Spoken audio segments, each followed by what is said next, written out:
Okay, everybody, how's it going today?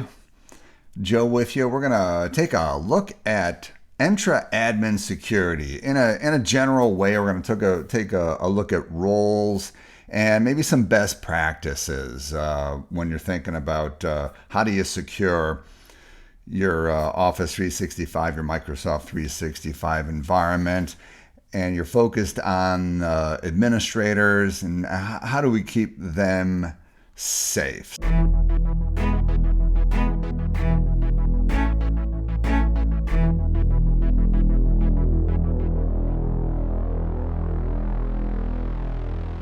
It really depends, right? What can you do? How can you do security? Depends a little bit on your licenses. So I'm going to assume that the minimum that we're starting with is either a Microsoft E3 or a Microsoft Business Premium. We'll talk about E5 in a second because, yes, of course, you get a few extra things with E5. Most of those things are around security and governance purview and the like. So first of all, global administrators are the role is the role that can ruin you, right? It can remove the whole tenant, delete everything. So get rid of any extra global admins that you don't absolutely need. Now, every time I look at an Entra for any company, any customer, I always see extra accounts in there. I see accounts that were put in there a lot of times when they were setting things up, even personal accounts, Microsoft accounts, live IDs. You want to get rid of those. Those are less secure, of course.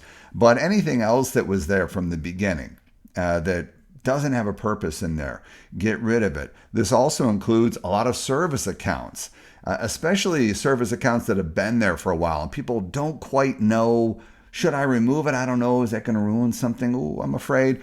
And of course you're afraid because no one wants to stop the show, right? But you'll go in there into the global admins and you'll see accounts for backup agents and the like, or some service that you had installed for a different IDP, and when you read through installing it, yeah, sure enough, the manufacturer, the SaaS application said, well, yeah, make it a global admin. But a lot of times they'll say, well, you got to have it as a global admin to set things up.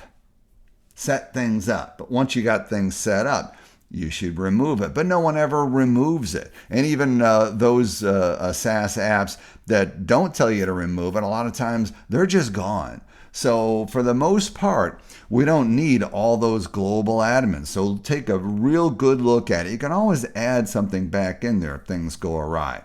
Create at least one, preferably two, emergency global admins. Now we're adding administrators back into the global admin, right? Well, for a good reason.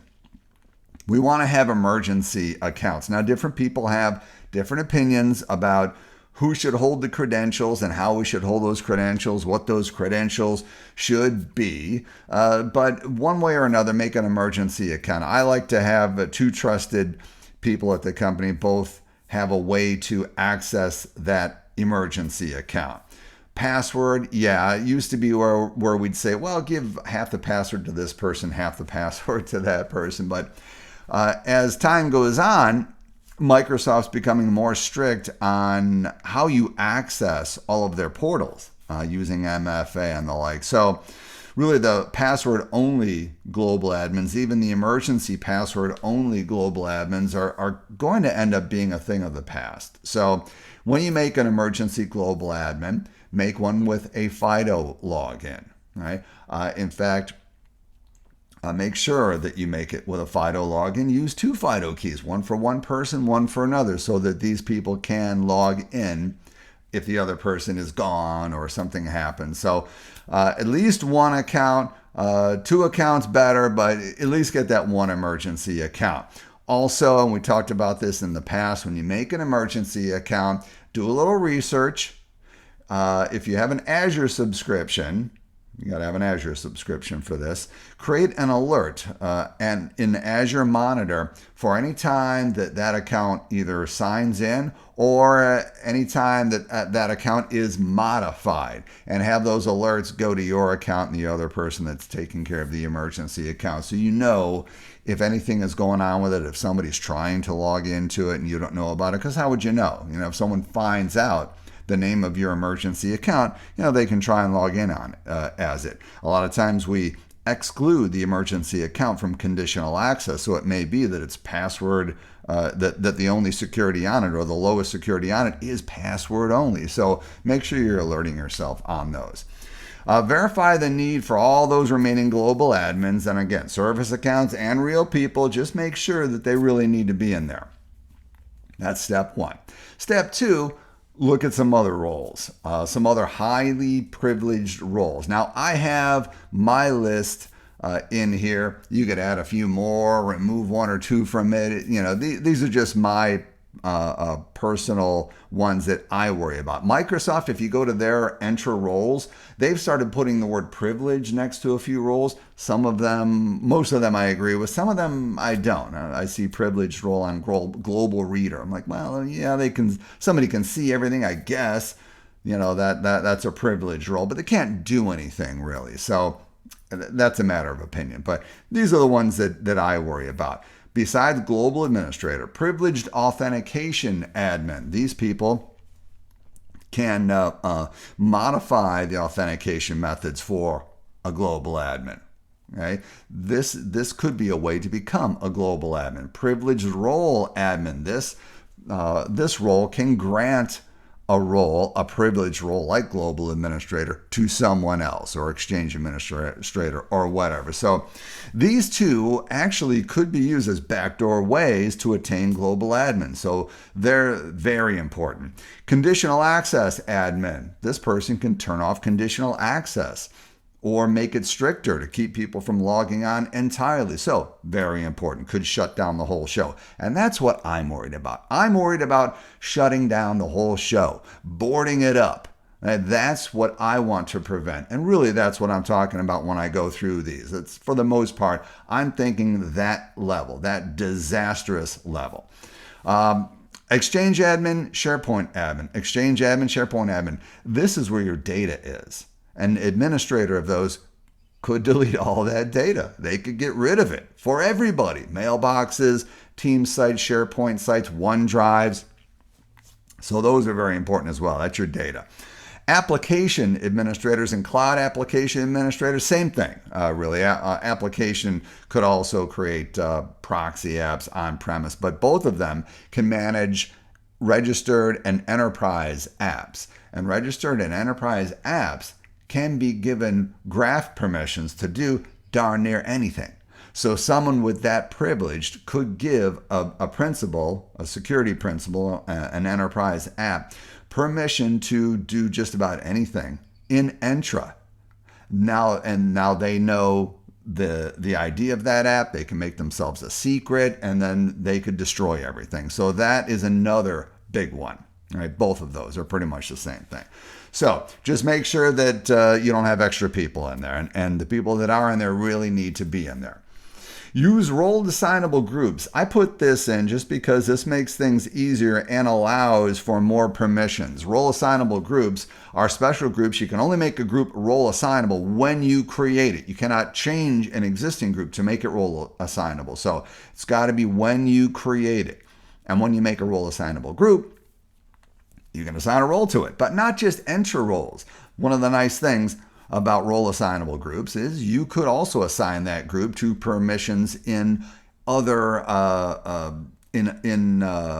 other services, sub-services like Exchange. Exchange has got its own role-based access control.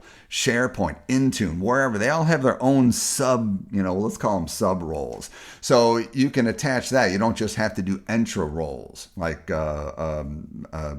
we're talking about in the previous list here. So I like them for that. Also, it makes it easier to not lose track of things. You can pop somebody into a group and assign them a bunch of roles, the roles that they need to do their job. You remove them from the group, you've removed them from all of those roles. So I like role groups. Be careful with them. You must be a privileged role admin or a global admin to make them and modify them. And watch out for this and be careful with this, the owner of that group can also modify the membership. That owner does not have to be a global admin, does not have to be a privileged role admin. So be careful when you're assigning that owner. Don't just do it willy-nilly, obviously, but that person will be able to modify that. They don't have to become a global admin or a privileged role admin. We want to keep people from those roles if possible. All right.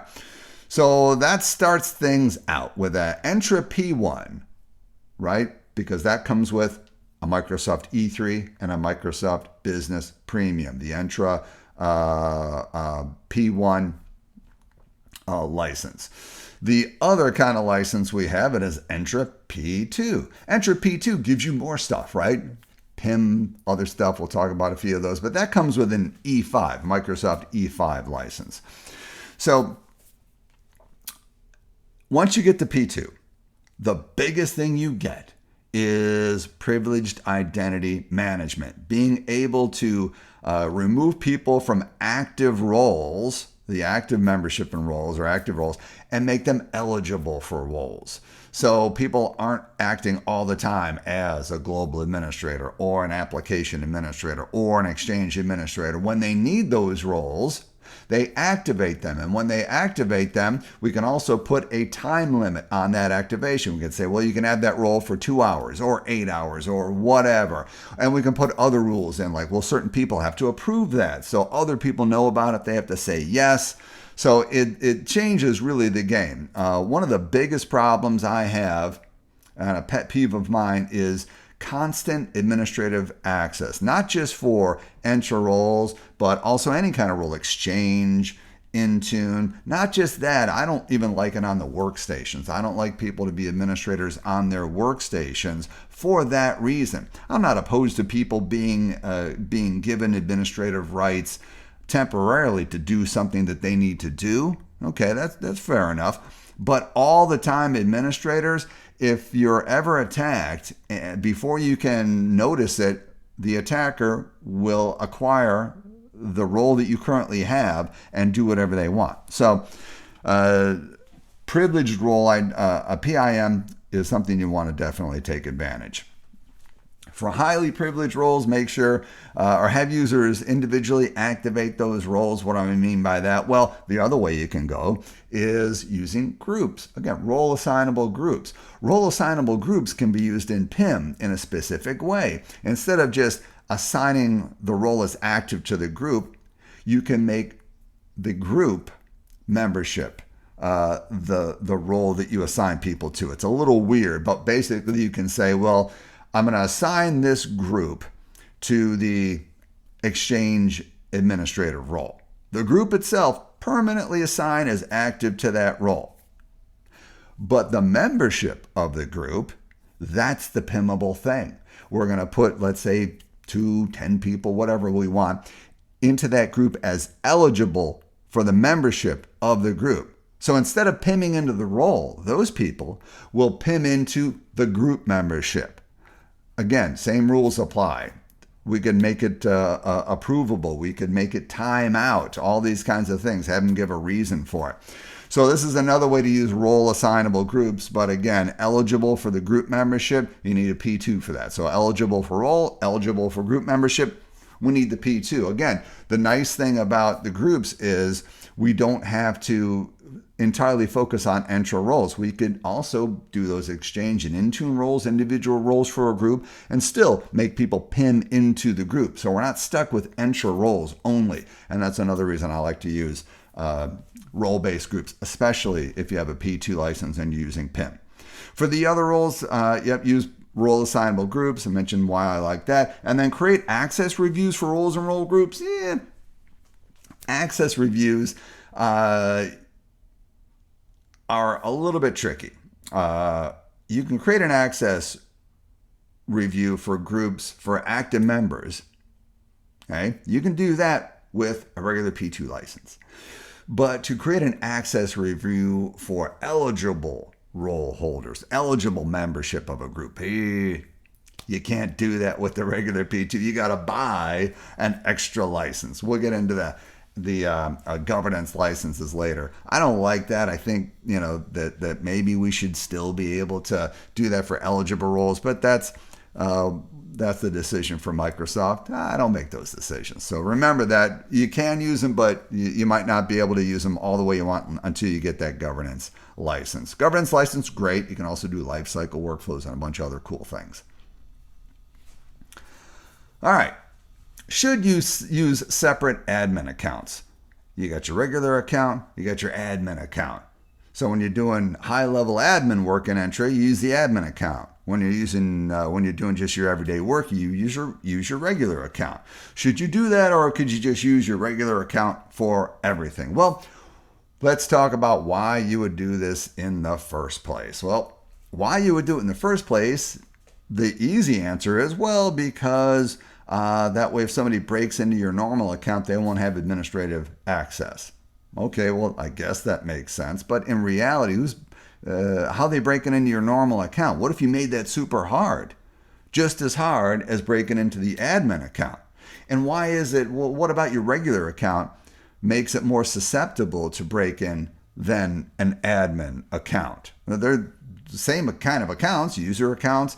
We could have passwords. We could have different FIDO keys, authenticator. There's nothing special about an admin account as opposed to a regular account. Well, here's the logic, really the logic behind it. The admin account or the regular account. The regular account, you use it all the time. It gets email all the time. You're surfing the web all the time under the context of that account. So if you get an email into that account that fools you into doing something you shouldn't, well, then you've compromised that account, but not an administrative account. That's the thinking. Well, yes, that's good thinking to some degree, but I have for the past couple of years been moving towards the idea that regular accounts, if you just make their authentication stronger and make it super tough to break into, then that might make up for the issue of having two accounts. The reason I don't like two accounts is we have two things to keep track of. If we use the same accounts on the same computer, then are we really separating the accounts? I mean, if somebody breaks into my personal account, they have a presence on my computer, and then I go to that same computer and I use that admin account. Maybe there's a keylogger on the computer. It kind of gets fuzzy as to how you separate these, really. If I had a computer for my regular account and a computer for my admin account, okay, now we're talking real separation. But how many companies do that? Not too many, unfortunately. And really, you're going to carry two computers around. Now you got two computers to lose. Oh boy, I haven't seen my admin computer in a while because, well, I haven't done any admin work in a while. Oh, it's gone. Well, it's because somebody maybe stole it and they've had it for a whole week. So there's trade-offs here. There's trade-offs in security here. So I've been moving towards regular accounts, especially for some lower privileged roles. So let's talk about what Microsoft's best practice is, though. Microsoft's best practice is separate admin accounts. Really, when they say that, if you read their literature, they're just talking about global admin. Okay, but they followed up with this. Use cloud-only accounts for these roles. And they give you a bunch of roles. These are my roles. So use cloud-only accounts. Okay. Well, if I'm syncing users, then my regular user account, probably a synced account, which means if I follow this advice, I will have to have a separate admin account that's cloud only. All right, why? Why cloud only? Why? What's the deal?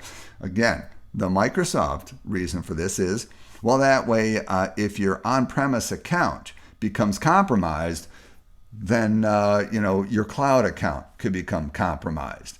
Fair enough. But how's my on-premise account getting compromised? Have I left the barn door open? Is it actually easier to compromise my on-premise account, which we presume is behind firewalls. I have to somehow get onto the network first of all. Yeah, if I've left some doors open, then yeah, maybe it could be, but hopefully I've taken care of that. So I'm not really sure your on-premise account is any weaker and any more attackable than a cloud account. That's barrier is basically the internet. There's no barrier. Okay, we just have to use some kind of identity and authentication device and that kind of thing to verify things. So even that is a little bit questionable as to, do you really need a cloud only account? So again, I'm changing my thinking. I'm what would you say, evolving my thinking on this. And again, more than one account, I have to pay attention to more than one thing. Am I using both of these accounts on the same device? All these questions come into play. And again, I've been moving towards, let's just make sure that these regular accounts are super strong authentication wise. Let's make sure our on-premise domain has been locked down. We don't have a VPN going into it.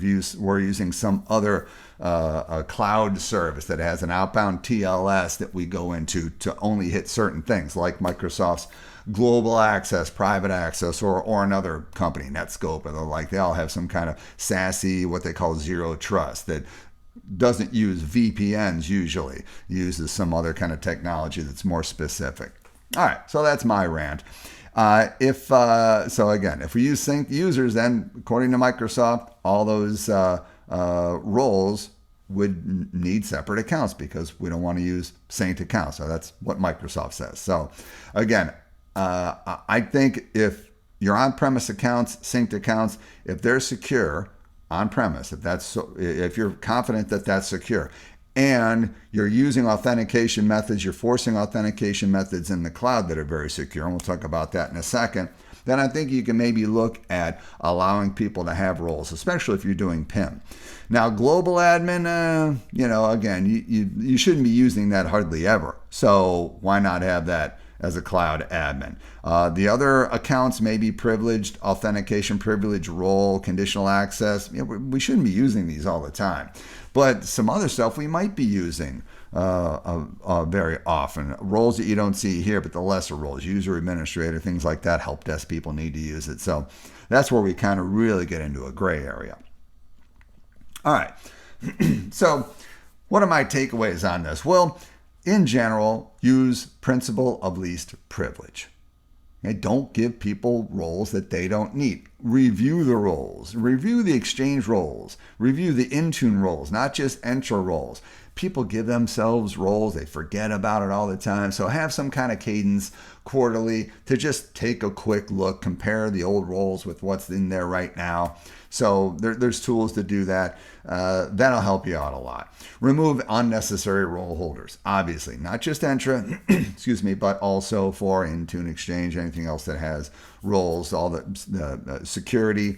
.microsoft.com, Purview's got its own. So move or use PIM if available. If you got a P2 license, Microsoft E5 license, start using PIM. It's great. Everyone will get used to it.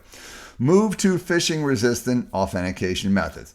I didn't mention this yet, so we'll mention it now. FIDO keys.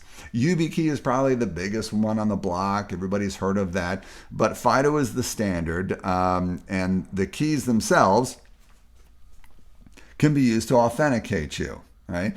They're very, very safe. Now, if you look at people using FIDO, a lot of times they'll complain, well, wait a minute, my FIDO key, here's an example of a FIDO key. You can see a fingerprint, or not a fingerprint, but just a touch thingy there. Say, well, my FIDO key can have 4 digits. And anybody that knows the 4 digits and is in possession of my FIDO key, they can pretend to be me. True enough. Anyone who has your 4-digit ATM PIN and possession of your ATM card can also pretend to be you and get all your money. So just treat them the same. All right? Don't use 1111 as your FIDO key. In fact, you can tell people, you can make a soft requirement that they need to use 6 digits. and no sequential digits. You can actually make a term of use for this if you like to. So when people are setting up their authentication methods, you can have a conditional access policy just for that, registering authentication methods. That's actually one of the actions for conditional access policies. And you can attach a term of use to it. A term of use, they'll have to read and agree to, and it can just say a couple lines. When you're making a FIDO key PIN, make sure that you use 6 digits, don't use simple pins. Treat this as an ATM PIN because it's that important. Now, most FIDO keys, or every FIDO key, if you type in the wrong PIN too many times, it's going to lock up and you'll have to reset it. 8 is a typical. So if someone doesn't make a super simple one like all ones, then odds are someone's going to lock it up if they don't know it and they're just guessing. All right, what does phishing resistant mean? Phishing resistant is specific to really a new attack that we'll talk about in a second, the adversary in the middle, commoditized attack that allows you or an adversary to steal a token, right? And it's ingeniously simple, and we've talked about it before, but I'll remind you in a second. Certificates. Yeah, you can use certificates too if you're already using certificates. Certificates are also a way to prove you are who you say you are. You can have them on a card. A lot of FIDO keys come with that protocol as well. You can put a certificate on a FIDO key. It's not part of the FIDO standard, but FIDO keys can also have certificates on them if you want to, or certificates can be stored on your TPM chip and other places. Windows Hello, again, Windows Hello, very safe thing on your machine. You got a TPM chip, and actually there's private keys inside of there. There's private key inside of this as well. Private key, in fact, is how we make these, or how these are phishing resistant. All right, we'll talk about that in 2 seconds. But the last thing here, require managed devices for admin use. We'll go over another video about a managed device. Managed device is one that we know about, right?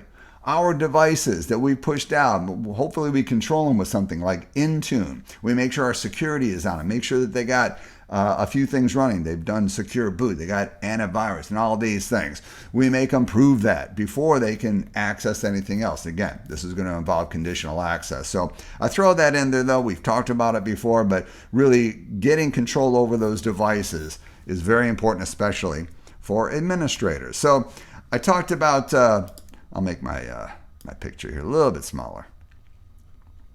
I don't need to make it smaller. So adversary in the middle. Adversary in the middle is, they call it a phishing technique because it's a way to steal the token that you get to access things. And the way it works is this. Everybody's familiar with the man in the middle or a phishing attack that works like this. This is not the one I'm talking about, but this is easy to understand. I send you an email. I'm a bad guy. I send you an email and it says, hey, you got to change your password. Okay, well, you're busy. You click on it. Looks like Microsoft's website. You type in your username and your password. You click on OK, and it disappears. And you're like, okay, I guess I changed my password. I don't know. But in reality, you just went to somebody's website on their server. You didn't read the URL carefully enough in it, and you just gave somebody your username and your password. All right, well, if you're using MFA, it's not going to do them a whole bunch of good. And, you'll probably figure it out. So adversary in the middle takes that and puts it on steroids.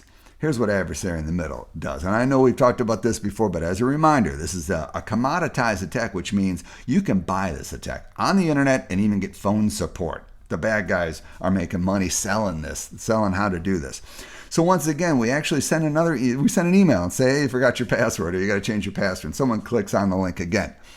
And the link brings them to, again, an adversary's server. But here's the difference. It doesn't stop there. The adversary's server, web server, acts as a proxy. Proxies of communication straight back to Microsoft. So as the user's actually talking to Microsoft. The prompt they see, that's Microsoft's prompt.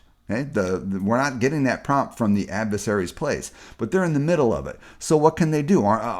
Isn't all this communication encrypted? It is. Okay, but here's what they can do. The user gets to Microsoft, they sign in, they get an MFA, right? Maybe on their authenticator. The MFA comes to their phone. Oh, yep, that's me. I just did that. Okay. Then what happens? Well, then the normal thing happens. Microsoft sends an access token to that user. That token is a JSON Web token. You can't see what's in it, but that's what you present to Exchange or OneDrive or whatever to prove you are who you say you are. Well, the adversary steals that. Now they don't need your password. Now they don't need your MFA. It's all in that token. The fact that you MFA'd is in the token. Now they just replay that token against something and they're you for at least an hour.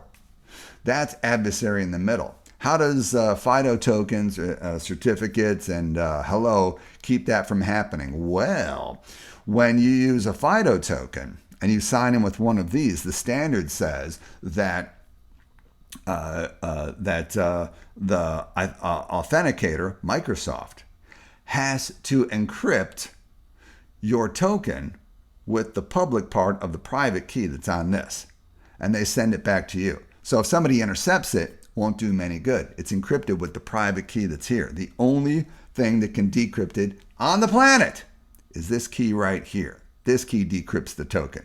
So the token has to come to your machine, gets decrypted by this. Now I have the token. Now I can play it against Exchange or OneDrive or wherever. That's the real power of these security tokens, is you can't phish them like that. Now, Microsoft's putting things into place to keep this adversary in the middle from happening. You get alerts on anomalous tokens played from weird places, things like that. But still, the number one way to prevent it is to start using FIDO keys and to force people to use them through conditional access, starting with administrators. All right, you go to an administrative portal, you want to do some work. Conditional access says that you must sign in using a phishing resistant method, or specifically a FIDO key. You can say whatever you want. It's an authentication string. Okay, so that'll do it for today. Thanks for watching. Again, stay safe out there and take a look at those roles.